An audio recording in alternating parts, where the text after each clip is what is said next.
important de le dire parce que avant que je puisse commencer, il faudrait que les enfants de Dieu sachent une chose, c'est que il est très bien d'écouter beaucoup de choses. Il est très bien d'écouter la diversité d'enseignements.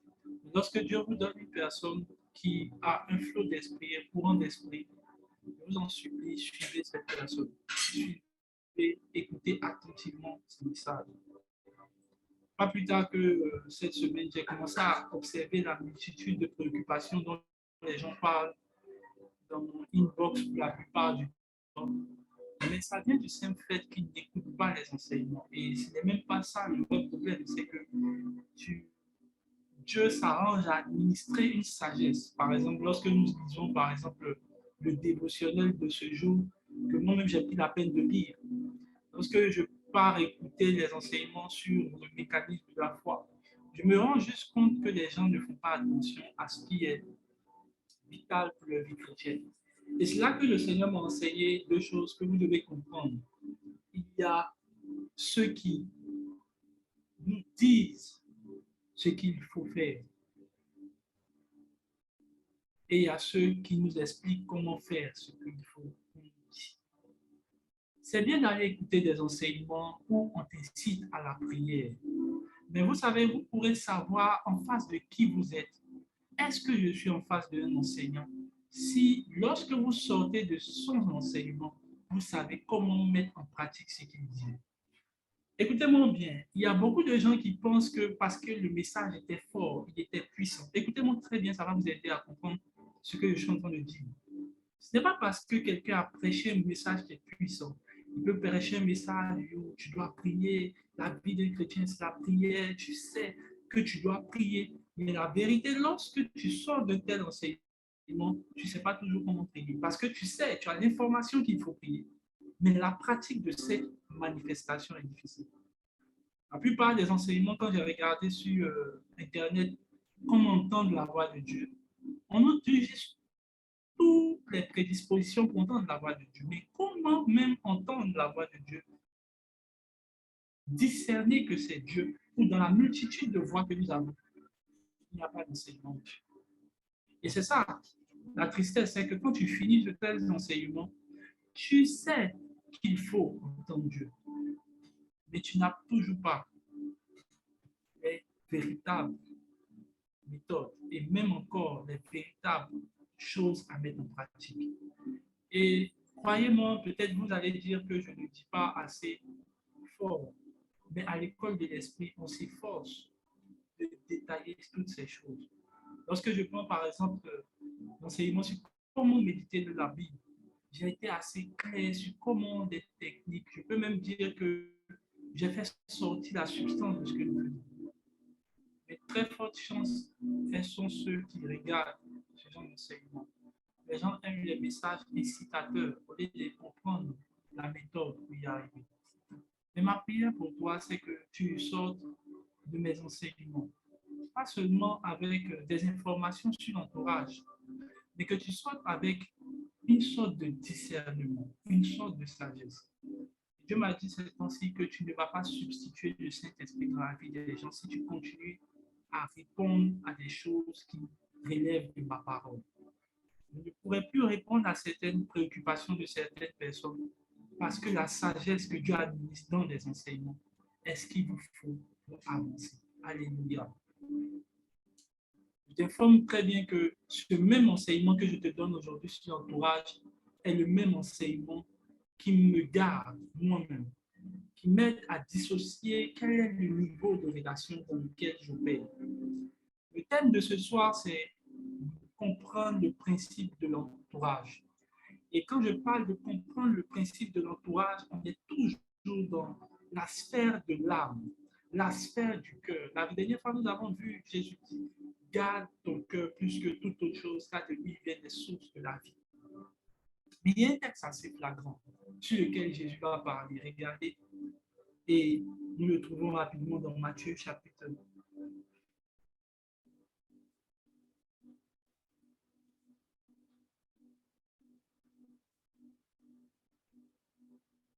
Jésus va dire quelque chose d'assez bizarre.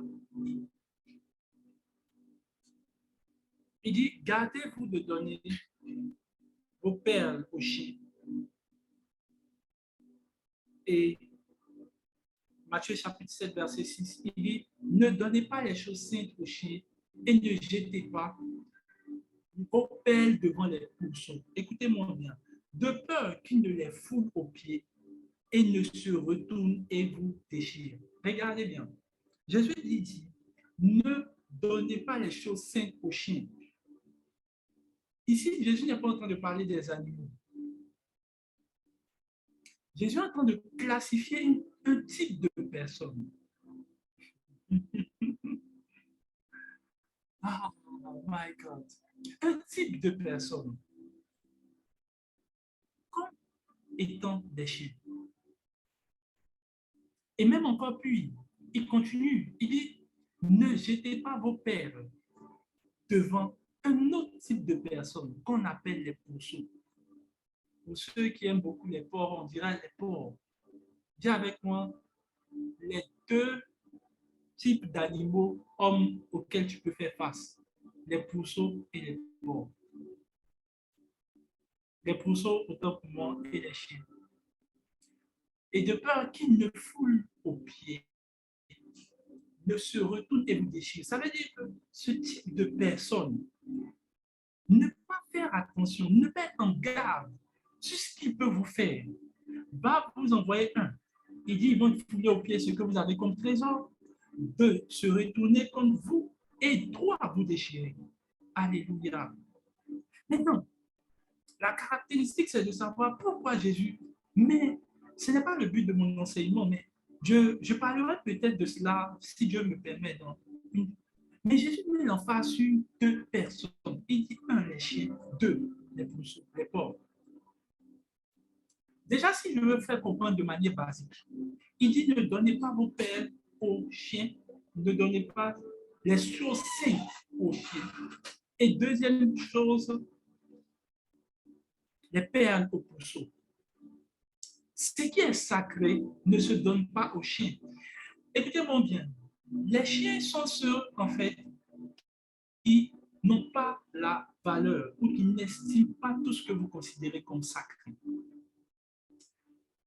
Vous savez, vous pouvez acheter un ordinateur qui vous coûte assez cher, mais si un chien s'en procure, vous verrez qu'il traitera la chose de la manière vulgaire. Moi, j'ai trouvé beaucoup de gens qui ont ce genre de mentalité et quand Dieu me les a montrés, il m'a dit faites très attention à cela. Tu achètes peut-être ton ordinateur, je ne sais pas moi, à 300 millions, il te tient à cœur, tu traites très bien ton ordinateur, tu as un tellement traitement bien, un bon traitement de faveur. Mais lorsque le chien va prendre l'ordinateur, comme si de rien n'était. Et ça, ce qui est terrible, c'est que lorsque tu n'interpelles que c'est mon ordinateur, ça me tient à cœur. Je dis oui. Ça veut dire que le chien n'a pas en fait l'estime de la valeur de ce que toi te tient à cœur. Tu peux tenir ta, ton église te tient à cœur. Ton père spirituel te tient à cœur. Même la présence de Dieu te tient à cœur. Mais le chien n'a aucune valeur de ce qui est sacré. Et si tu vois ces choses et que tu laisses un chien rentrer dans ta vie, trust me, la Bible dit que tout ce qui est sacré, il prendra pour se retourner contre toi. La preuve de ce que tu as été trahi, c'est que tout ce qui est sacré est passé dans la main de chien. Et la seule chose que vous ignorez avec les chiens, tout ce qui vous leur donnez de sacré finit par être des armes qu'ils utilisent comme vous. Et les porcs, là, c'est un autre cas. Les porcs, eux, ils salissent tout. Mais le but de mon message, ce n'est pas ça. C'est de te faire comprendre, en fait, la mise en garde que tu dois avoir ces temps-ci. Un certain niveau de discernement pour savoir regarder, mesurer, qualifier et même encore séparer les différents types de personnes qui sont autour de toi. Et ma prière, c'est que cela soit ton partage. Ma prière, c'est que cela soit ton partage. Ma prière, c'est que cela soit ton partage.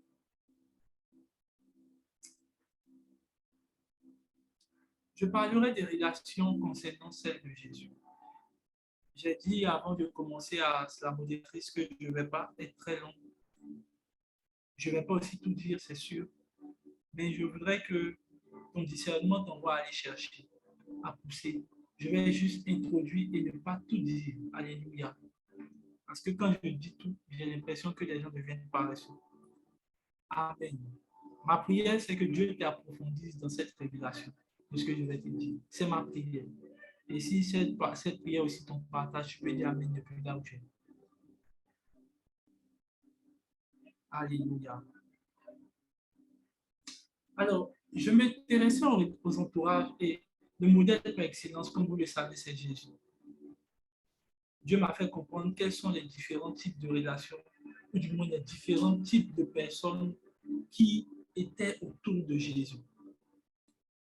La première chose que vous allez remarquer, s'il vous plaît, lorsque j'enseigne, asseyez-vous tranquillement, suivez mon message et soyez des étudiants assez sérieux. Je ne sais pas si vous dites, vous l'auriez, voilà, soyez sérieux. Ceux qui ont fermé leur caméra, je vous assure que je vous vois.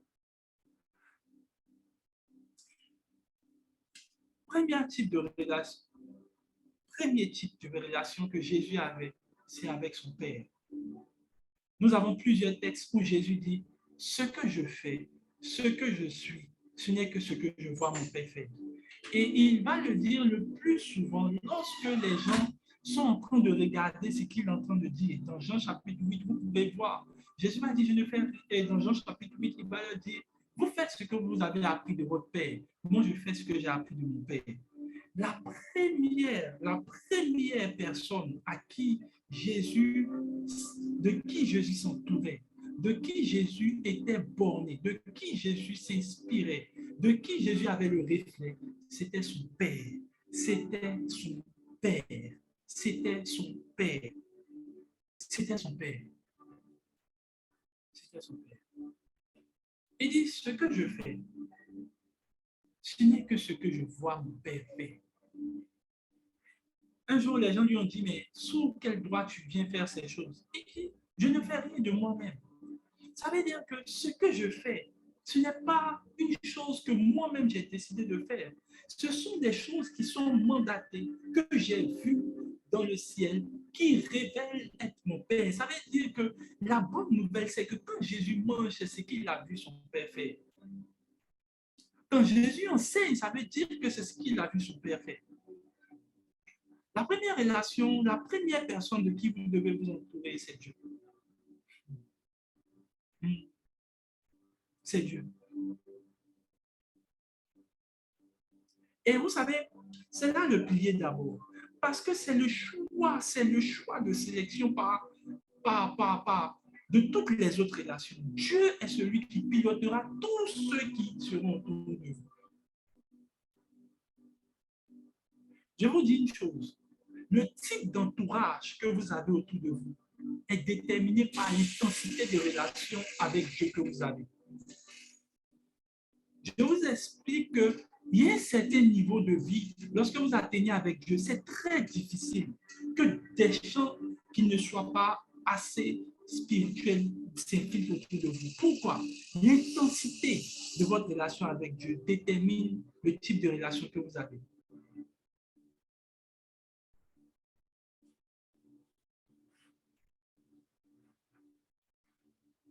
Jésus va choisir, même après, nous allons voir les 12 disciples. Mais le choix des sélections s'est fait comment? Il est allé devant son Père. Et le Père devait dire, oui, oui, oui, oui, oui, ils sont aptes à être autour de toi. J'ai commencé à avoir une faille dans les relations des gens lorsque j'ai commencé à percevoir la profondeur de leur relation avec Dieu. Oui. Jusque-là, personne ne peut me convaincre de quelque chose d'autre, et même pas en dehors des Écritures. Le type de personne que vous pourrez attirer à vous est déterminé par l'intensité de la relation que vous avez avec votre Père.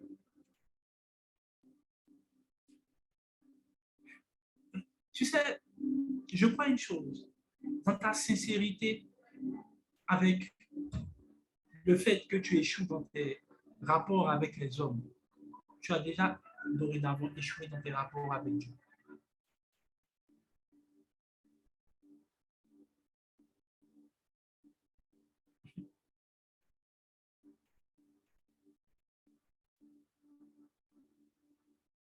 Les gens cherchent des hommes pour les conduire vers Dieu, mais ils ne cherchent plus Dieu pour les conduire vers les hommes. Je répète, les gens cherchent des gens pour les conduire vers Dieu, mais ils ne cherchent plus Dieu pour les conduire vers les hommes.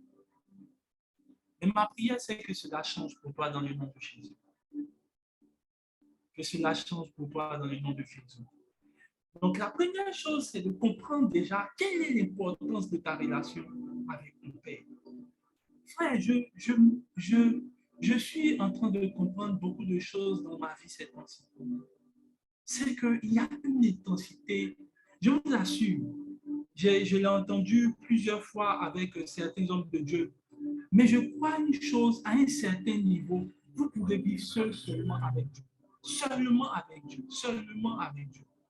Seulement avec Dieu. Seulement avec Dieu. Seulement. Vous me direz certainement, on n'a pas le même niveau, ok, il n'y a pas de souci. Mais je suis en train de vous expliquer qu'il y a un niveau où la seule chose que vous désirez, la seule personne que vous désirez le plus, c'est Dieu lui-même. C'est Dieu lui-même. C'est Dieu lui-même. C'est Dieu lui-même. That's God. That's God. Only.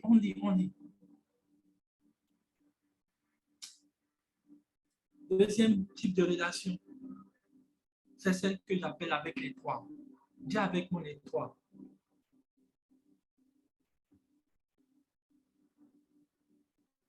Les trois sont ceux, en fait, à qui Jésus, c'était les amis, je vais dire, intimes de Jésus. Et ce n'était pas seulement les amis intimes de Jésus, mais ils avaient une particularité au milieu de ce qu'on appelle les 12. Je nomme les trois suivants, Jacques, Pierre et Jean. Comment je le sais? Simplement parce que j'ai vu deux images qui montraient cela. Première image, c'est lorsque nous voyons la transfiguration avec Jésus, lorsque Jésus fut transfiguré. Lorsque Jésus fut transfiguré. Et vous allez comprendre quelle est la sagesse que Dieu m'a apprise avec ce que je suis en train de dire. Lorsque Jésus fut transfiguré, la Bible dit qu'il fut transfiguré devant ces trois. Et la deuxième partie que nous allons lire, vous allez voir sûrement dans Matthieu chapitre 17, verset 2. On dit qu'il fut transfiguré devant eux, son visage resplendit comme le soleil et ses vêtements devenaient blancs. Et Moïse leur apparut. Pierre, prenant la parole, dit, Seigneur, il est bon que nous soyons ici. Et si tu le veux, nous dresserons une tente. Lorsqu'il finit de parler, Jésus les toucha. Verset 7. Mais Jésus s'approcha, les toucha, levez-vous, n'ayez pas peur. Ils se levèrent, ils allaient. Jésus leur donna ce ordre. Ne parlez à personne de cette vision jusqu'à ce que le Fils de l'homme soit ressuscité des morts. La deuxième fois que je le vois encore avec ces trois, c'est lorsque Jésus est sur le point d'être mis à la croix. La Bible dit qu'il a pris les trois, il les retira et il priait devant eux. Et lorsqu'il priait devant eux, il a fait savoir qu'il était angoissé. Frère, Jésus n'a jamais dit à tout le monde qu'il était angoissé. Il n'avait que trois personnes. Il leur a dit, je suis angoissé, s'il vous plaît, je voudrais qu'on prie ensemble. Je me suis posé la question, pourquoi tu ne prends pas les 12 et à qui tu ne te révèles pas pleinement? Pourquoi tu ne prends pas les 12 et tu ne leur dis pas aussi que tu as besoin qu'on prie pour toi? Tu as besoin d'être angoissé. Mais le Saint-Esprit m'a fait comprendre. Dans les 12, il y a Judas. Et Jésus l'a dit, l'un des voix et des mots. Dans les 12, il y a également beaucoup de personnes qui n'ont pas compris la portée de ce que je suis. Écoutez, lorsque Dieu vous envoie les trois sont les types de personnes à qui vous pouvez montrer qui vous êtes. Ils n'ont aucun complexe de qui vous êtes. Écoutez-moi bien. Ce sont les trois personnes devant qui Jésus pouvait pleurer. Tu sais, ils n'étaient même pas gênés du fait de voir Jésus pleurer. Le vrai problème avec plusieurs chrétiens, ils croient que parmi les 12, comme tous les 12 sont des chrétiens, ils peuvent aussi montrer qui ils sont. Tu peux venir voir un homme de Dieu comme Déronie. Je ne vais même jamais rire devant toi. Tu ne vas jamais rien savoir devant moi. Mais lorsque je suis en présence, par exemple, de mon frère, je suis tellement naturel. Je suis tellement détendu. Alléluia. Devant lui, je montre qui je suis. Je n'ai pas besoin de faire semblant. Il n'y a pas l'homme de Dieu devant lui. Lorsque je suis devant ma future épouse, il n'y a pas d'homme de Dieu devant moi. Non, pourquoi? Je suis qui je suis. Elle me voit sourire. Elle me voit dans tous mes états. Alléluia. Elle fait partie dorénavant de mes trois. Lorsque Dieu envoie des trois devant vous, vous vous sentez automatiquement naturel devant eux. Vous pourrez leur dire certaines choses qu'ils n'auront pas le courage de dire à d'autres personnes. Non. Et l'une des choses qui est caractérisée par ceux qui sont les trois, j'ai remarqué qu'ils ont un dénominateur que Paul va expliquer avec son fils Timothée, qui faisait partie de ces trois. Alléluia. Regardez maintenant le texte, vous allez comprendre.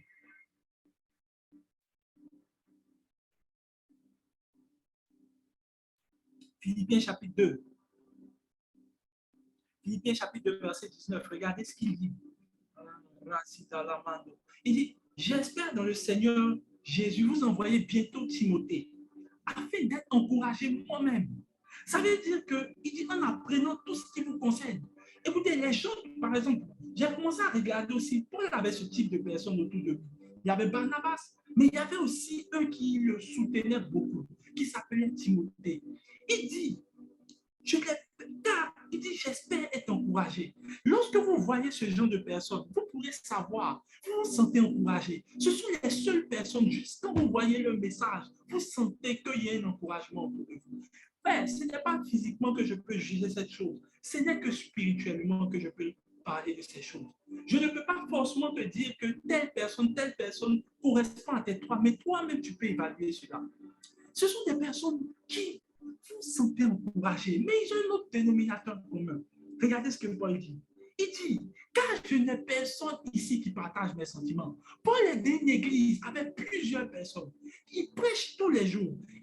Tous les jours, il donne des messages. Des gens sont bénis, transformés. Ils sont vivifiés. Mais il dit, je n'ai personne qui partage mes sentiments. Frère, le type de personne qui fait partie de vos trois partage vos sentiments. Il partage votre manière de voir. Il partage votre manière de penser. Vous pouvez penser bêtement, mais ce sont les seules personnes qui partagent votre manière de penser bêtement. Ils sont les seules personnes qui partagent la manière dont vous avez comme aspiration. Il dit pour prendre sincèrement à cœur votre situation. Personne, il n'y a personne. Frère, tu sais, pour moi qui suis un homme de Dieu, je sais ce que Paul dit. Personne. Maintenant, regardez ce qui est intéressant. Mais Paul ne fait pas le bébé gâté comme certains qui diront non, mais personne n'est ici, il ne s'occupe pas de mon nom. Il continue. Il dit, je n'ai personne qui partage mes sentiments. Pourquoi je dis cela? Si vous regardez Pierre, Pierre partageait les sentiments de Christ. La preuve, ce sont les trois personnes qui ont été crucifiées de manière très étrange. Ils ont porté l'œuvre de Christ à cœur. Mets le verset, s'il te plaît, laisse le verset. Il dit, personne qui partage mes sentiments. Pourquoi? Parce que tous, en effet, au verset qui suit, cherchent leur propre intérêt et non ceux de Christ. Ça veut dire que Paul avait les sentiments de Jésus. Il cherchait les sentiments de Christ. Tout ce qui intéressait Paul, c'est comment s'occuper des âmes. Tout ce qui intéressait Paul, c'est comment prêcher. Tout ce qui le souciait, personne ne partageait ça. Tout le reste, c'est comment ils vont avoir leurs affaires, comment ils vont manger, comment ils vont prêcher, comment ils vont s'occuper de leurs enfants. Ça, ce n'est pas le problème. Le seul qui partageait les mêmes émotions, c'était Paul. C'était Timothée. Moi, j'ai par la grâce de Dieu, mon frère, qui partage les mêmes sentiments. Pendant que les gens s'occupent, nous, on s'occupe de comment l'œuvre de Dieu va avancer. Comment telle personne, nous allons prier pour elle. Comment telle personne, nous allons nous mettre à intercéder. Tous nos sujets, il n'y a personne. Vous savez, quand vous avez ce genre de personnes qui partagent vos sentiments, vous devez les laisser à côté de vous. Personne. Tous cherchent leur propre intérêt. Tous cherchent leur propre intérêt. Et vous ne devez même pas être frustrés. Venez le texte. Ce sont des personnes qui ont déjà le même intérêt que vous. Frère, tu sais, tu peux faire comme si mon enseignement ne te plaît pas. Déplace cette bonne, tu reviendras me dire que tu as échoué au niveau de quelque chose. Partage le même intérêt. Regardez Pierre. Un jour, tout le monde laisse Jésus.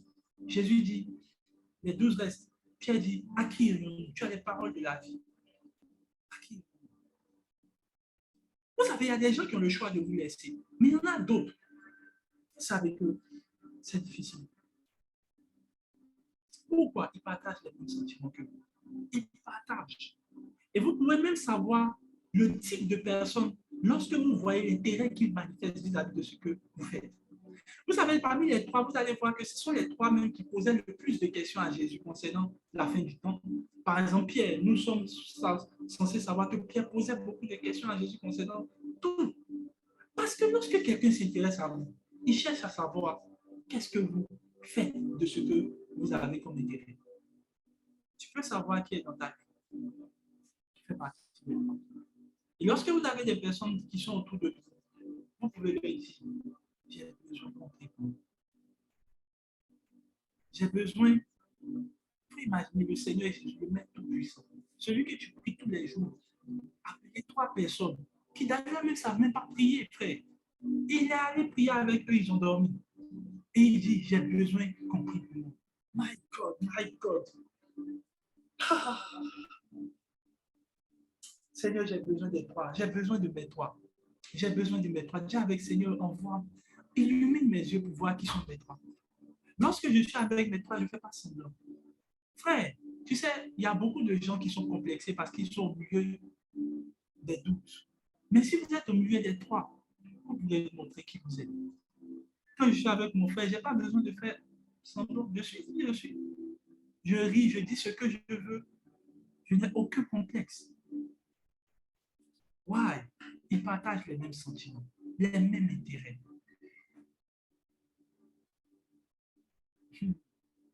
Frère, et moi, mes intérêts sont ceux de Christ. J'ignore les tiens. Toi, peut-être tes intérêts vont être suscités par l'envie d'aller se promener. Et je n'interpelle ceux qui ont de mauvais intérêts. Parce que si un des trois a un intérêt qui n'est pas centré sur Christ, trust me, tu fais encore les mauvais choix.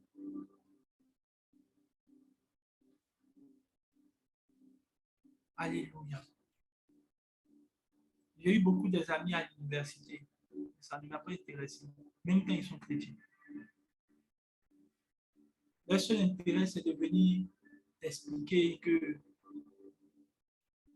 la semaine prochaine, vous avez 10 examens. Et que le professeur risque de vous faire mal. Mais par contre, quand je suis avec mon frère, la seule chose qui nous intéresse, c'est ce qui est écrit dans la parole.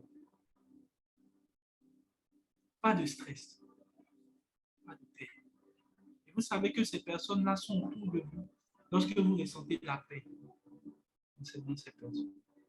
Que Dieu vous envoie vos trois, qui met vos yeux sur vos trois. Les trois, lorsque vous avez des trois dans votre vie, soyez sincères avec eux. Ouvrez-vous à eux. Montrez-leur que vous êtes là. Votre père spirituel fait partie des trois. Vous pouvez vous exposer à lui. Vous pouvez lui dire des choses que plusieurs personnes n'entendront pas. Entendront, seront choqués. Écoutez bien, ce qu'ils voyaient de Jésus était rien. Pour eux, ils ont vu que Jésus méditait tranquille. Pourquoi? Parce que simplement, ils n'avaient pas honte de qui il était. Ils n'avaient pas honte de qui il était. Ils n'avaient pas honte de qui il était.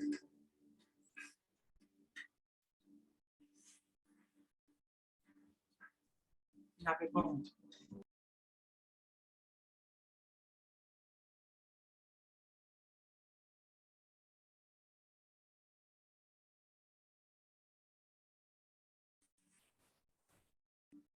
Alléluia.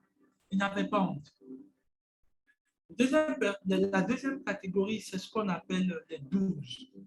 Vous le savez, les 12, c'est ceux que Jésus avec qui Jésus a marché. Les 12 ont une caractéristique aussi que j'aime bien. La Bible dit d'eux que c'est Jésus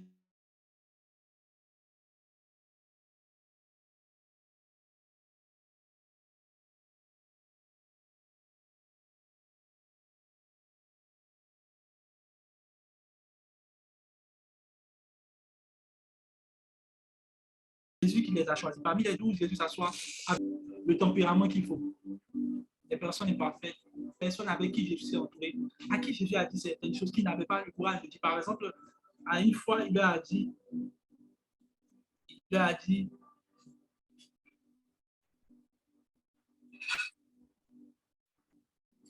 il leur a dit, ce que je vous dis en public, ce que je vous dis en privé, ne le dites pas en public. En gros, en fait, Jésus disait un tel type de paroles à ses douze qu'il n'exposait en général pas dehors. Alléluia. Pourquoi? Parce que, Jésus ne voulait pas que tout le monde sache. Par exemple, lorsque vous allez regarder les paraboles que Jésus donne, par exemple, Jésus a parlé beaucoup en paraboles, mais jamais il n'a parlé en parabole pour ses disciples. Il dit que je ne veux pas que les autres sachent ce que vous sachez, de peur qu'ils ne se convertissent. On a déjà parlé de cela un jour. Mais pourquoi Jésus ne voulait pas que les choses soient sues au niveau de plusieurs personnes? Parce que dans les types de caractéristiques des douze, les douze sont les personnes à qui vous pourrez enseigner, parler de certaines choses. Mais ne croyez pas que les douze sont forcément comme les trois. Les douze, vous pourrez leur partager des choses. Vous, par exemple, pourrez leur donner des conseils, vous pourrez leur donner par exemple, vos types de relations, vous pourrez les mettre en relation avec d'autres personnes dans votre environnement, vous pourrez leur montrer certaines choses dans votre vie. Mais n'oubliez pas que dans les douze, il y a des personnes qui ont tendance, par exemple, à irriter. Regardez ce que Jésus dit, par exemple, jusqu'à quand vous supporterai-je? Ça veut dire qu'ils peuvent vous irriter, mais ils sont bien quand même. Alléluia. Ce sont des personnes qui peuvent vous irriter. Souvent, tu t'assois et puis tu te demandes, mais qu'est-ce qu'il a? Mais le problème, c'est que tu n'arrives pas à te passer de lui. Il est toujours là. Alléluia. Il est très probable qu'il fasse partie de tes douze. Il y a des gens qui sourient parce qu'ils savent de quoi je parle. Et les douze posent beaucoup de questions. Les douze, Jésus parle en parabole, mais parce qu'il sait que les douze vont venir poser des questions pour savoir un peu plus. Vous savez, il y a certaines choses que vous dites dehors, il y a certaines choses que vous faites dehors, que beaucoup même ne regardent pas, ils ne comprennent pas. Mais les douze sont ceux qui vous approchent en aparté, en privé, pour savoir, mais ce que tu as fait là, je ne te connais pas comme ça. Mais qu'est-ce que tu as fait? Pourquoi tu as fait ça? Et c'est là que vous expliquez qu'est-ce que vous avez fait. J'ai commencé à comprendre une chose. Les gens font des choses en public, là où ils doivent faire des choses avec les douze. Alléluia. Et quand les douze font les choses, quand Jésus fait des choses en dehors des douze, il le fait en parabole. Lorsqu'il est avec les douze, il leur explique. Il y a certaines choses que vous pourrez expliquer qu'à vos douze, que vous ne pourrez pas expliquer à ceux qui sont dans la foule. Lorsque je suis en train de parler de cela, je suis en train de te faire comprendre une chose. Si tu penses que les gens comprennent les paraboles, ou du moins, lorsque je parle de paraboles, ce n'est pas que vous parlez en parabole, mais il y a certaines personnes qui vous connaissent vraiment pour qui vous êtes, qui connaissent vos valeurs, qui auront un intérêt à se poser des questions, mais il n'est pas comme ça. Pourquoi il a fait ça aujourd'hui? Lorsque vous savez ou caractérisez ce genre de personnes, sachez qu'ils font partie des douze à qui vous pouvez expliquer certaines choses. Jésus a confié les meilleurs secrets à ses douze. Écoutez-moi bien, Jésus enseignait plus les douze que n'importe qui. Parce que les douze, eux aussi, avaient une autre manière de voir comme Jésus. C'était en fait de propager l'évangile. Ils ont continué la mission avec quand Jésus n'était plus là. Les douze peuvent transmettre des choses. Ah oui, ah oui.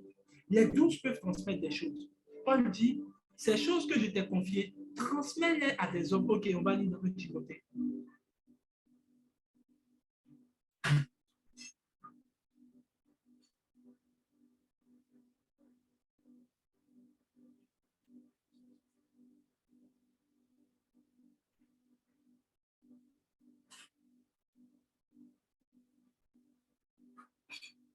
Merci Seigneur.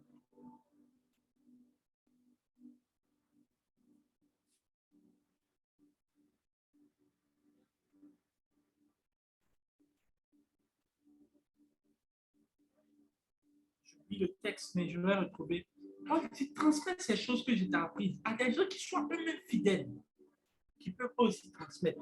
Ça veut dire que ce sont des personnes qui, eux, peuvent garder votre intégrité, qui peuvent vous protéger, qui peuvent comprendre que même derrière votre action, il y a forcément une explication à ce que vous faites. La foule ne comprend pas cela. Ils ne vont même pas déjà comprendre, chercher à poser des questions. Mais les 12, eux, ils vont nous approcher. Mais pourquoi vous avez fait ça? Ah, ok.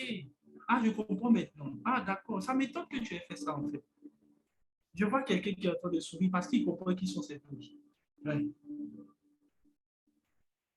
Ce sont des personnes qui, eux aussi, ont accompagné Jésus. Ils ont suivi Jésus partout où il allait. Partout où il allait. Il y a des types de personnes, vous allez remarquer, qui sont restés dans votre vie constante pendant des années. Bien qu'ils ne soient pas forcément là, mais ils sont là. Ils cherchent à savoir où vous êtes. Ils vous suivent. Ils vous encouragent. Vous pouvez savoir si c'est comme ça. Jésus s'entourait des 12. Il dormait devant les 12. Il parlait devant les 12. Il disait tous les secrets concernant son Père. Et après, il va dire dans Jean 15, je ne vous appelle plus serviteur parce que le serviteur ne sait pas ce que son maître fait. Mais je vous appelle mes amis parce que je vous ai fait connaître. Je vous ai fait connaître mon Père. Vous savez, les 12 sont ceux que vous pouvez appeler vos amis parce que vous leur faites connaître qu'est-ce qui est de votre Père. Qu'est-ce que vous avez appris? Qu'est-ce que vous savez? En fait, les choses que vous avez apprises, que vous partagez à des personnes qui les acceptent, définissent que ce sont en fait des 12 que vous avez. Vous savez, il y a certaines choses que vous ne dites pas forcément et que vous ne faites pas connaître forcément parce que vous ne savez pas forcément vers qui vous vous trouvez. Mais lorsque vous voyez des choses qui commencent à émaner de vous, qui sont comme des secrets, qui vous rendent performant, peut-être que ce soit à votre école, que ce soit au travail, des choses qui vous sont personnelles, que vous commencez à partager en face d'une personne, vous pourrez savoir quel est le degré d'amitié. Toujours est-il de savoir discerner qui, dans quel cercle il est. Que Dieu vous fasse la grâce de comprendre cette douce dans le nom de Jésus. Dans le nom de Jésus. Est-ce que quelqu'un me suit? Si quelqu'un me suit, dis Amen.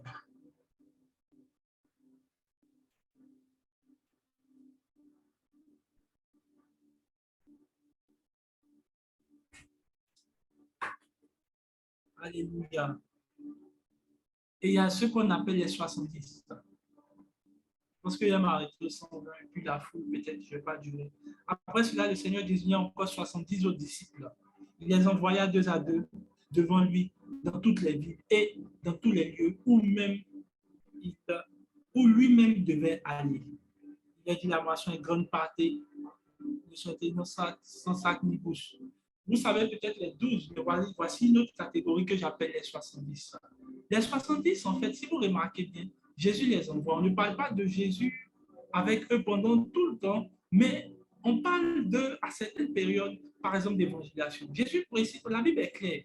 On dit qu'il les envoya où lui-même devait aller. Ça veut dire que les gens qui font partie de vos 70 sont les gens qui peuvent vous rendre des services, ou même vous ne pouvez pas être. Mais vous voyez, ces personnes ne se plaignent pas d'être partie des 12 de Jésus. Frère, il y a des personnes où je me suis rendu compte qu'ils font partie de mes 70. Il y a des endroits où je ne peux pas être. Je ne peux pas faire certaines choses. Je peux les appeler aujourd'hui et sans qu'ils ne se plaignent, ils iront. Mais je vous pose la question, quelle serait leur frustration s'ils revenaient et puis ils voyaient Jésus avec les 12, ils sont assis tranquillement. Ils disent, mais vous les 12, vous êtes assis. Pendant que nous, on travaille, on se fait le mauvais travail. Non, c'est votre job. Les gens qui font partie de vos 70 sont les gens sur qui vous pouvez compter. Oh, que vous pourrez envoyer. Qui vous représentent là où vous ne pouvez pas être. Alléluia. Moi, je ne suis pas au Burkina, mais j'ai des représentants là-bas. Je peux les appeler.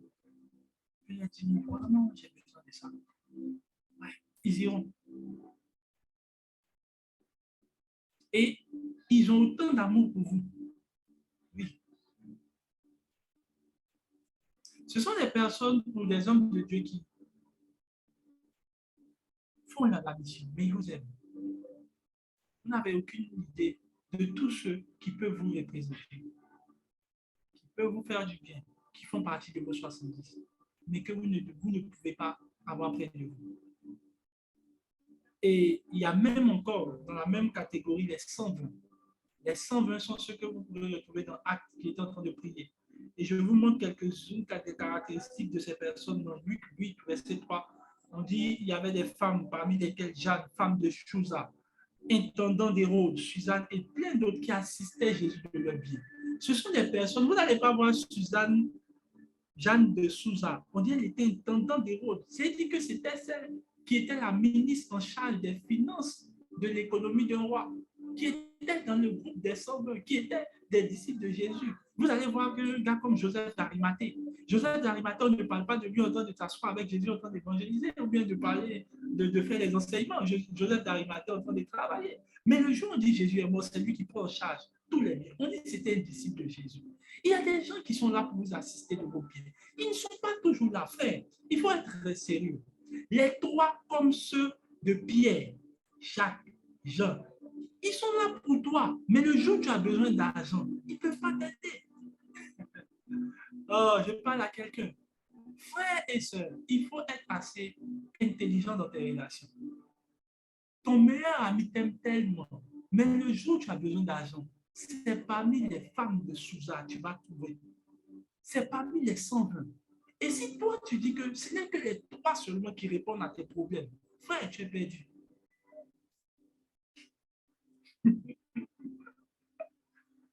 My God, my God. J'ai remarqué que dans les problèmes de nos meilleurs amis, on a le cœur pour nous aimer, mais non pas le bras pour nous aider. Il y a ceux qui sont dans les cendres, qui ont les bras pour vous aider, sans avoir le cœur et la proximité pour être avec vous. Et si vous définissez la proximité d'une personne pour être de l'amour, je vous dirais, votre ami, meilleur ami ne vous aime pas assez. Parce que si, lorsque vous avez un problème d'argent, il n'a pas la capacité, le bras. C'est pour ça que je vous parle de discernement dans les relations.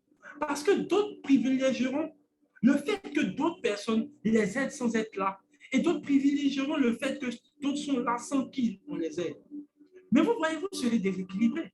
Parce que la définition de ce type d'entourage permet de savoir où vous êtes. Seigneur, merci pour mes cendres. Merci pour mes cendres. Je bénis le Seigneur pour les cendres qui sont dans ma vie. Je bénis. Je sais que vous vous reconnaissez. Ce sont des personnes qui ne parlent pas, qui ne font pas assez de bruit, mais qui travaillent.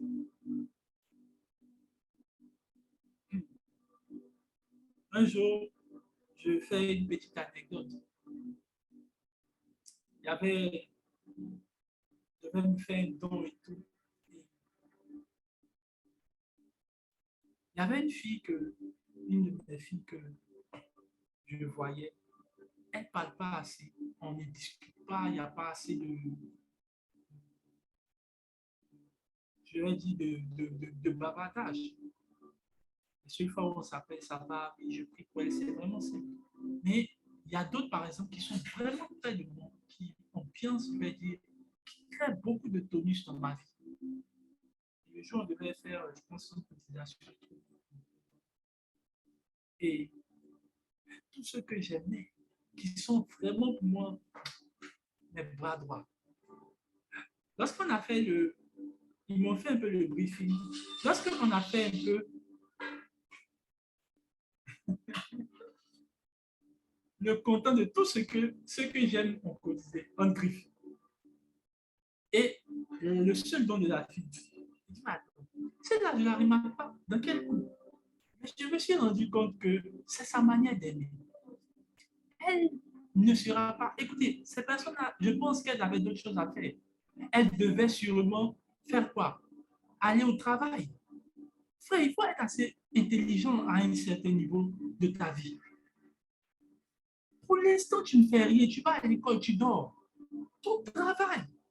D'autres sont en train de monter leur business pour que tu viennes demander 100 000 et qu'ils te donnent. Oui. Ton meilleur ami, vous partez en classe ensemble, il n'a rien à faire. Après les cours, vous pouvez aller poireauter. Mais il y a un autre qui a le temps, qui doit travailler. Pour qu'un jour, lorsque tu as besoin de 100 $, tu puisses tourner les regards vers lui et qu'il tende la main. La Bible dit que, on ne dit pas qu'ils suivaient Jésus, on dit qu'ils assistaient, ils assistaient. Le rôle des gens comme des 77 des 100, ils vous assistent, ils vous assistent. C'est leur limite. Si vous les déplacez pour les envoyer dans votre 60, dans votre 3, vous êtes foutus. Parce que le jour, vous allez demander au 3, j'ai un problème de 100 €, vous verrez qu'ils vont dire, bon, mettons ça en prière. Frère, il y a certaines choses qui ne nécessitent pas seulement de la possibilité, mais qui nécessitent des moyens. Et ce, c'est dans les 60. Lorsqu'il s'agissait de faire le tombeau de Joseph d'Arimathée, la Bible dit, lorsqu'il s'agissait de faire le tombeau de Jésus, d'abord, Pierre et tout le reste qui aimait Jésus ne pouvaient même pas aller devant Hérode. Deux, ils n'avaient même pas suffisamment d'argent. Peut-être. La Bible dit qu'un seul s'est levé, il allait voir Hérode. Il dit, donne-moi le corps de ce monsieur. Et on va l'enterrer. Fais de la discussion. Mais si c'est toi, tu vas dire, c'est à la fin de la vie des gens, voir les vrais visages. Mais qui t'a dit que pendant ce temps, Joseph d'Arimathée ne suivait pas Jésus? Il était avec lui. Il assistait. Je pense que lorsque Jésus avait des enseignements de base, il était sûrement là. Il n'avait pas forcément le temps de venir. Frère, il faut reconnaître qu'il y a des personnes qui nous assistent mieux que ceux qui sont des trois autour d'eux. Il faut reconnaître ça. Il faut reconnaître. Il faut reconnaître. Et dire, Seigneur, merci pour ces 100 vœux. Merci, Seigneur, pour mes 100 vœux. Et si vous faites partie de mes 100 vœux, je prie et je déclare que Dieu vous bénisse là où vous êtes. Vous ne savez pas combien Dieu a illuminé mes yeux sur votre amour pour moi. Combien je vous aime, je vous assure. Je ne crois plus en cette question de proximité ou de quelqu'un peut être à distance, quelqu'un peut ne même pas me voir, mais m'aimer autant même qu'une personne qui est près de moi. Tout dépend de qu'est-ce qui influence le cœur de la personne lorsqu'il fait ça. Dieu vous bénisse. Et il y a ceux que j'appelle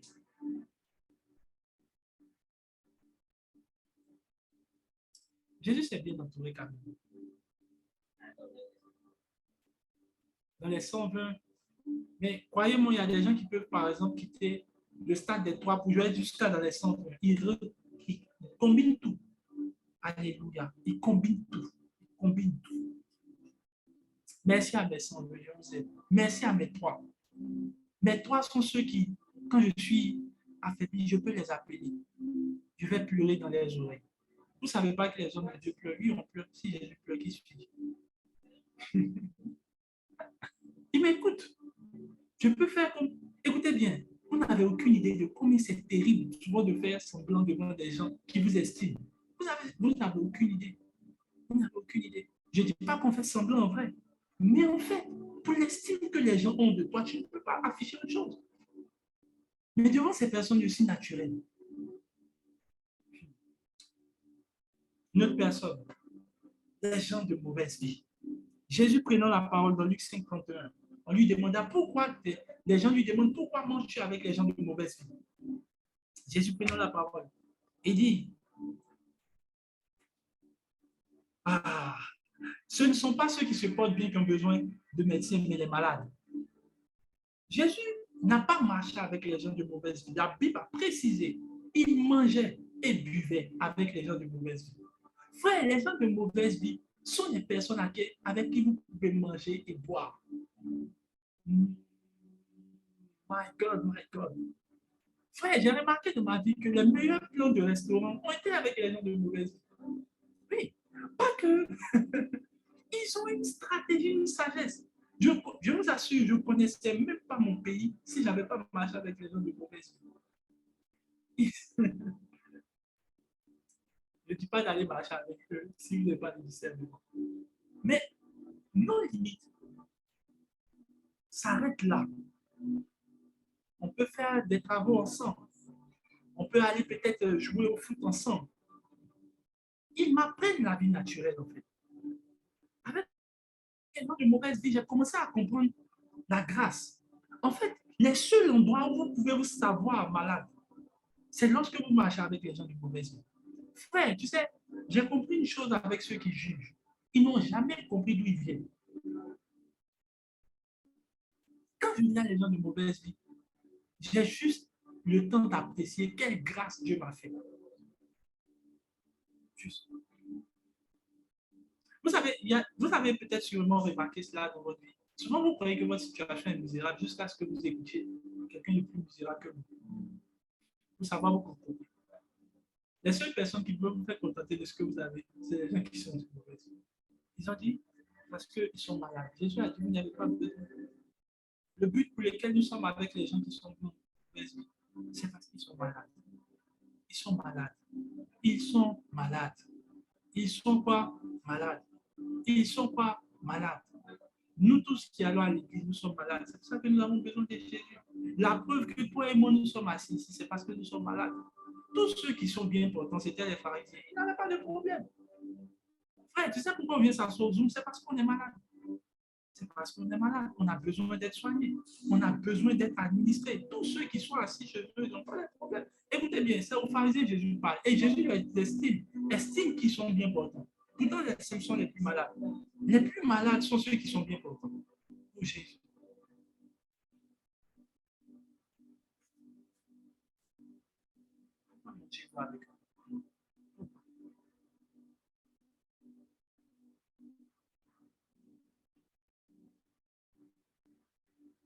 Les gens de mauvaise vie sont les personnes avec qui vous pouvez travailler. Ils ont de très bonnes performances à vous apprendre certaines choses. Les gens de mauvaise vie, si vous avez remarqué, ils peuvent ne pas parler de Jésus, mais ils peuvent apprendre mieux le logiciel que quelqu'un qui parle en langue. Les gens de mauvaise vie, ils peuvent ne même pas connaître la Bible, mais ils peuvent apprendre la fidélité. Les gens de mauvaise vie peuvent te montrer les bonnes occasions. Ils peuvent te parler de certains business que les gens qui parlent en langue n'ont pas. Les gens de mauvaise vie peuvent te donner beaucoup d'idées qui reconnaissent que quand même les gens de mauvaise vie ont beaucoup de bonnes idées. Ne mentez pas, c'est vrai. Ils ont beaucoup de très bonnes idées. Si vous savez les écouter, ou du moins, tirez une sagesse de les laisser de votre. Je ne parle pas des gens qui se font malmener par les gens de mauvaise vie.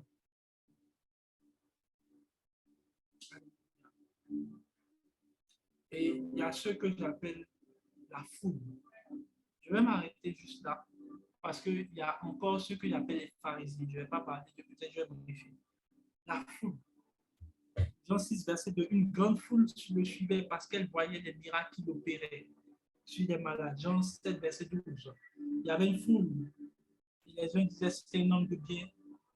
D'autres disaient non, il égale à la multitude. La foule sont ceux qui sont autour de vous. Et des personnes que vous connaissez peuvent être dans la foule. En fait, la foule a une caractéristique. Ce sont des personnes qui vous suivent pour ce que vous pouvez leur apporter.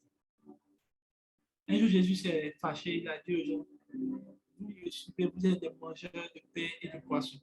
Mais ça n'a pas empêché que Jésus continue de multiplier les poissons. Parce que les choses que vous devez savoir avec la foule, ce sont des personnes qui, eux, vous suivent pour ce que vous pouvez leur apporter. Ça veut dire quoi? Ils trouvent quelque chose de bon en vous. Mais la seule chose qu'ils peuvent faire, c'est de tirer de vous quelque chose.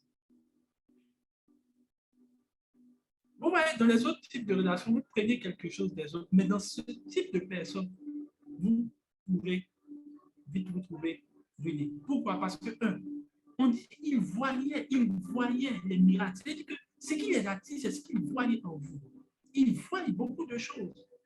Ils voient que vous pouvez leur donner de l'argent, ils voient que vous pouvez donner de bien, ils voient que vous pouvez donner l'affection, ils voient que vous êtes assez sympa, ils voient des choses dont ils peuvent bénéficier. Et c'est pour ça que la foule vous suit.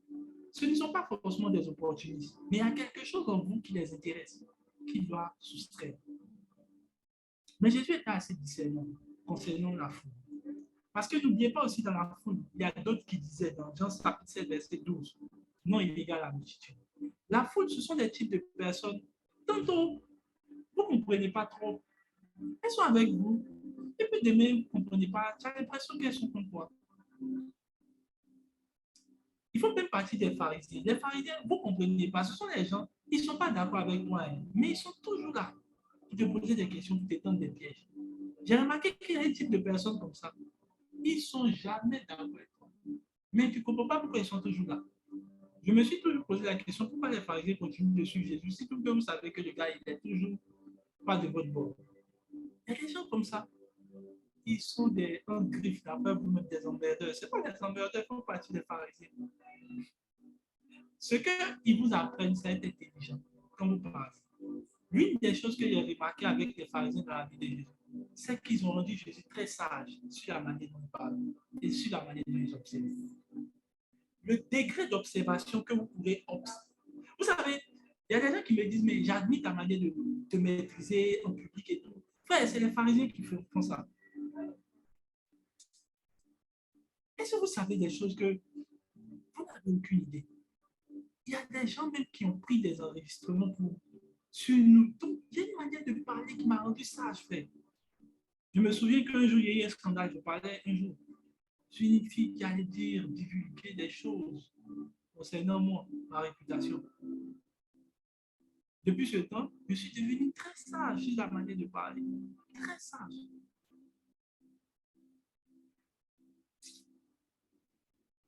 La foule, c'est un homme de bien.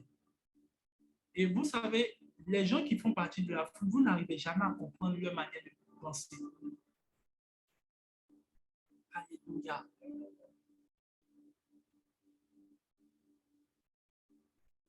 Mais croyez-moi, comment on peut tester la foule? Jésus a montré un jour un exemple.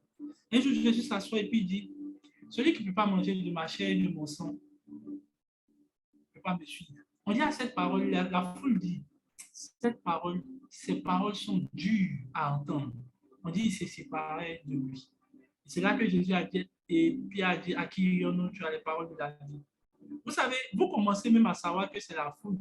Lorsque vous commencez à leur dire des choses qui vous sont très dures, qui sont très dures à entendre, et qui commencent à partir. Vous savez, tout le monde admire ce qu'on est lorsqu'on est joyeux. Mais dès que tu commences à être assez rigoureux, ils vont commencer à dire, la foule va dire, oh non, si c'est ça là, non, c'est bon, c'est bon. À cause de petite, à cause de cette part, non, tu ne vas pas me parler comme ça, non, c'est bon, si c'est ça. Dès que tu sais ça, tu sais que lui, il était dans la foule. Parce que les gens qui sont comme Pierre te diront, Seigneur, les 12, ils diront, Seigneur, à qui irions-nous? Tu as les paroles de la vie. Tu as les paroles de la vie. Je vous ai toujours dit, à la différence de ton meilleur ami, ton père t'aime tellement qu'il ne veut pas que tu restes ce que tu es. Ton meilleur ami tel que tu es. Les gens, il y a des gens qui vous aiment comme vous êtes. Et vous n'êtes rien, ils vous aiment comme ça. Frère, il y en a d'autres, eux, ils sont là pour la correction. Ils sont là pour vous dire ce qui est bon. Ils sont là pour dire que ce que vous faites n'est pas bon. Ils ont un bon avis de vous. Alléluia. Et c'est ceux-là que vous parlez. La foule, ne vous la fiez pas. Ils peuvent vous suivre. Vous n'avez aucune idée de combien de gens nous suivent parce que nous sommes en train de prêcher. Mais est-ce que c'est forcément de l'amour? Je ne sais pas. Mais l'une des choses que je sais, c'est que lorsque vous avez le discernement dans les relations, vous savez qui fait partie de la foule. Les gens de la foule vous appelleront tous les jours que lorsqu'ils veulent prier, lorsqu'ils ont des sujets, lorsqu'ils veulent des orientations, ils tirent profit de ce qui vous êtes ou qui vous êtes. Donc, si vous êtes un médecin, tous les jours vont vous appeler quand ils ont des problèmes de mal de dos. C'est leur job, c'est leur job. Lorsque vous êtes informaticien, ce n'est que pour ça, mais c'est ton job. Parce qu'ils tirent profit de qui vous êtes et qu'est-ce que vous avez envie. Tu devrais être à l'aise avec ça. Tu devrais être à l'aise avec ça. Mais l'erreur que tu ne devrais pas faire, c'est de prendre les douze. De ne prendre les mettre dans les douze. Je vais m'arrêter là.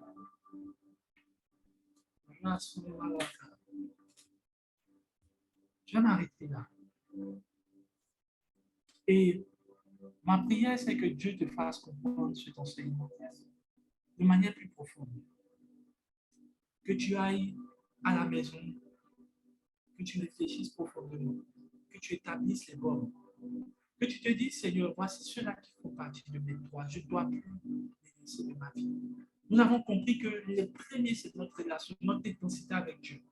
La deuxième, c'est les trois. Les trois sont ceux à qui je peux montrer qui je suis. Je n'ai pas honte de. Je n'ai pas honte de montrer. Je peux même m'amuser. Ils peuvent me voir comme des enfants. Je peux leur dire tout. Je peux leur montrer qui je suis. Je n'ai aucunement honte.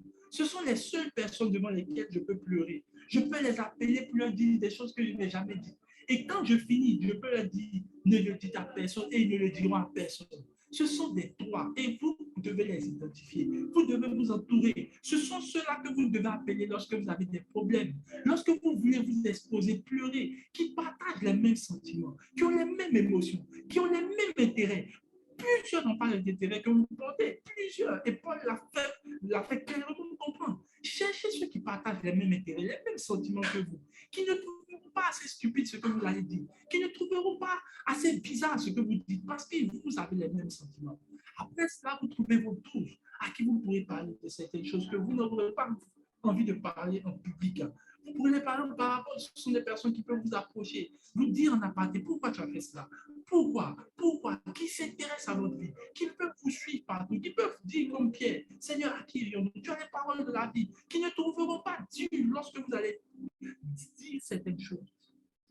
Après, vous identifiez vos 70 qui pourront vous représenter partout, que vous pourrez avoir à terre, vos 120 qui pourront vous assister de leurs pieds, qui pourront vous assister de ce qu'ils ont, qui pourront vous venir en aide lorsque vous allez crier à eux, qui pourront être des bornes lorsque vous avez besoin de services, d'un voyage, d'une orientation, de quelque chose de votre école. Lorsque vous saurez vous entourer de ces personnes, vous pourrez maintenant discerner ceux qui sont dans la foule.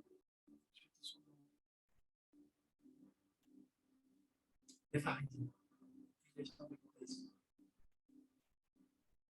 Père, je te rends grâce pour ce temps. Merci pour cet excellent Seigneur.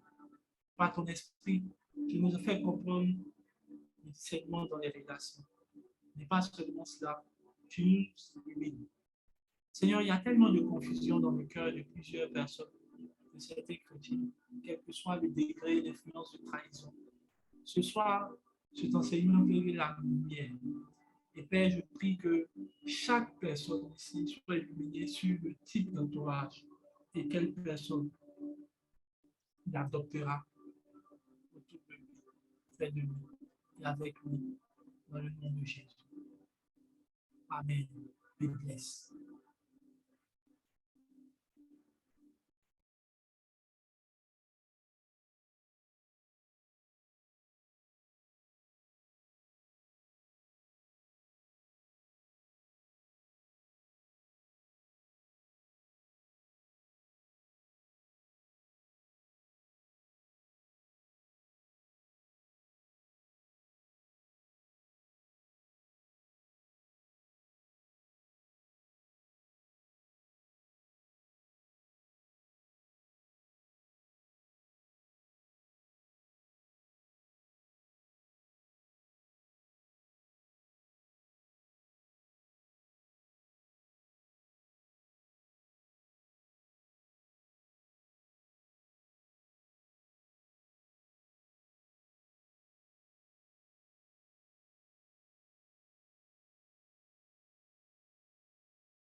Amen. Je crois qu'il y a un problème avec la com.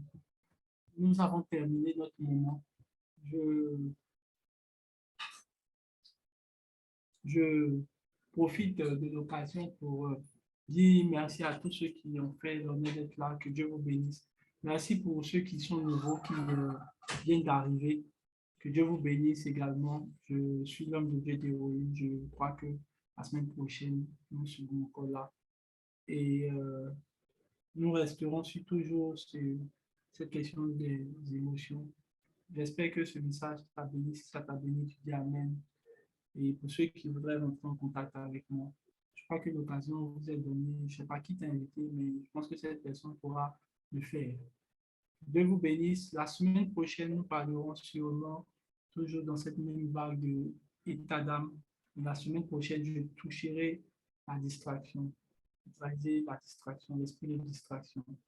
Et tu ferais bien d'être là. Pourquoi? Parce que je toucherai vraiment un aspect qui va illuminer tes yeux, mais également qui va t'aider à pouvoir mieux avoir, d'être émotionnellement stable. Parce que vous savez, si vous ne savez pas vous y prendre, ça sera compliqué. Que Dieu vous bénisse. Passez une excellente soirée. Que la grâce de Dieu soit votre partage. Et n'oubliez pas que je vous aime. Dieu vous bénisse.